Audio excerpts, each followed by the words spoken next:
Boss, anong issue nito? Gusto ko lang malaman. Bali sir, yung nakita ko sa ano yun, sa vlog niyo. Kasi dati walang thermostat to eh. So, bilang ko ng thermostat, original. Tapos pinasabay ko na pinalinis yan. Kasi kung may naka-schedule, nag-book-in kayo eh. Hindi naman ako nagsangat ng kailangan. Konti lang kasi schedule ngayon eh. Taga saan kayo? Taga Santa Mesa po, Bacood. Ha? Bacood, Santa Mesa. Bacood? Ano yun? Bacood, Santa Mesa. Dito lang. Akala ko Bacoor. Diyan lang yan, sa may SM. Malapit sa may SM. Ngayon lang kasi ako may time kasi gawang naghahatid sundo ko ng mga bata. Sabi ko nga, try ko lang naman kung... Eh, nandyan ka na, walang problema. Eh, akala ko wala ka pa eh. Nandyan na ka, nakaparada ka na eh. So, anong issue nito? Idle ba? Yung pag naka-aircon po, bagsak po yung minor sa aircon. Pero sa... Hindi ko lang po kung perfect na po yung pagkagawa nung sa minor dun sa pag hindi naka-aircon. Sa umaga kasi dapat may cool start yan. Yung pag-andar, tataas mo na yan sa umaga. Tapos pag umiinit, meron.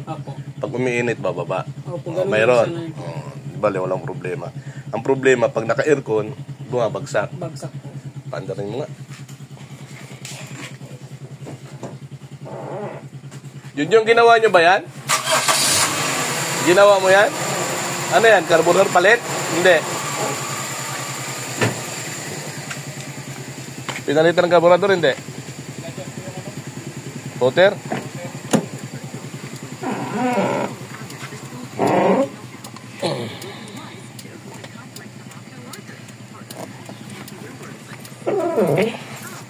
Kaya na po para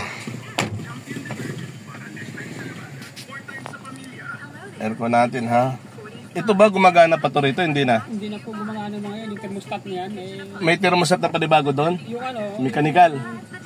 Ayun ang babaguhin natin. Kasi hindi na talaga mapapasunod to pagka yan binago yan dyan. Ayusin yung wiring yan papunta ron. O, aircon natin ha. Ayan, baliktad, bumabagsak. Matik pa pala to, kaya problemado ka rito. Saan? Wala din naman po sa mga matay. Oh, pero dagdag yan. Ayan, naka-aircon. Magda-drive ka ngayon. Oh, dagdag pahirap yan. Kaya yun din yung kahapon na nung isang araw nagpunta rito. Ganyan din problema niya.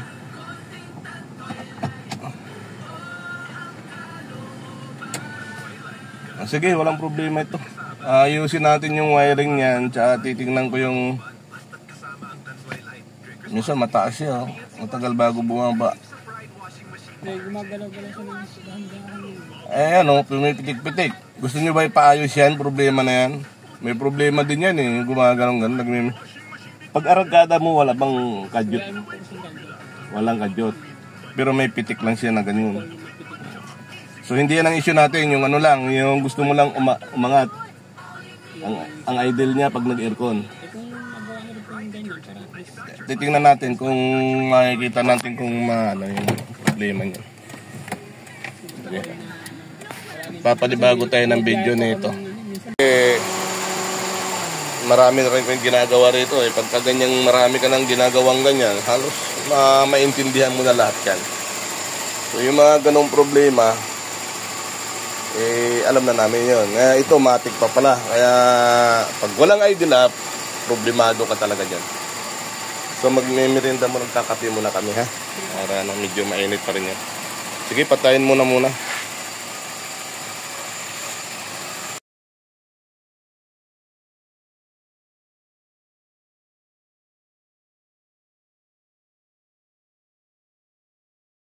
So ito, nagawa na idle issue nito. Titingnan natin kung ito magre-react. So aircon ko ha.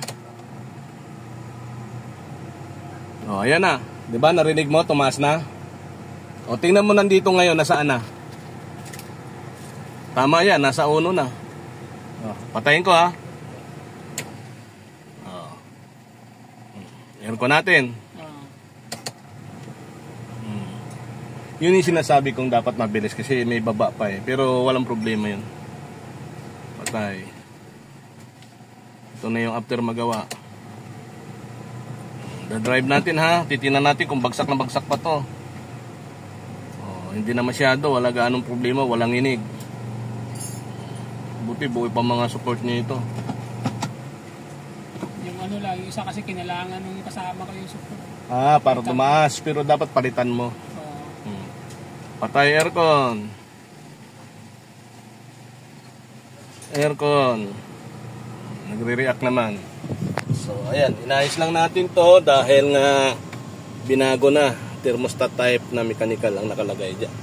So, kinurek lang natin yung wiring niyan para mapasunod yung idle up niya. Hindi na nahihirapan na yung iba kung paano ikakabit yung pinapagawa niya. Nakadalawang bili siya ng idle up. Akin na nga yung isang idle up na binili mo. Hindi naman yan talaga pang idle up eh. So, ito nga yung pinabili sa kanya. Para sa fuel evap to eh. Yung forge valve niya.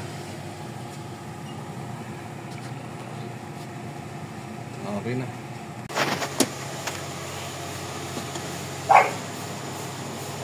Diba? Hindi na bagsak na bagsak. Dati bumabagsak pa 5 yan eh. Patay mo yung aircon mo. Ayan. Sige, aircon mo.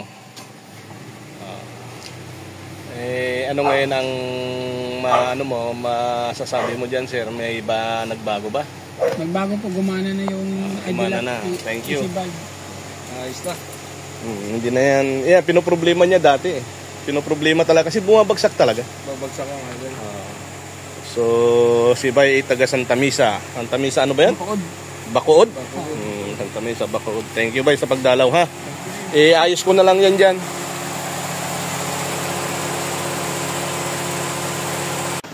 Patay mo nga. Patay. Patay mo. Ayan, gumagana na siya. Ano, ayos na? Yung malaki yan, ang aircon na ganyan dyan, haabot na sa ano. Alin? Yan dyan, hanggang dyan. Walang aircon? Hindi, pag naka-aircon dyan. Oo, dapat ganun para hindi ka manginginig. Dapat nasa uno yan. Or gusto mo babaan ng konti, walang problema. Pag binabaan mo doon, mayroon na ba pihitan doon? Sa idle up? Yung pihit, pag pinihit mo, pag hinarap mo siya, pakaliwa, pataas yun. Ang, kalahati lang yan. ha? Ipit mo kalahati lang dyan. Kalahati pa ng konti dyan. Sige, sige, sige. Pantay naman kasi. Pag malamig, dyan mo lang siya susukatin. Dyan mo lang susukatin. Pag uminit na, pupunta na siya dyan sa hot. So, yan lang yung tama dyan. Dyan lang yung level niyan. Pero pag malamig pa dito, pag mainit na, sukatin mo ngayon, mainit na yan. Paano ba ba? Ha? Diba, walang problema yan. Kunti lang naman yan. Pwede mong patayin, pwede hindi.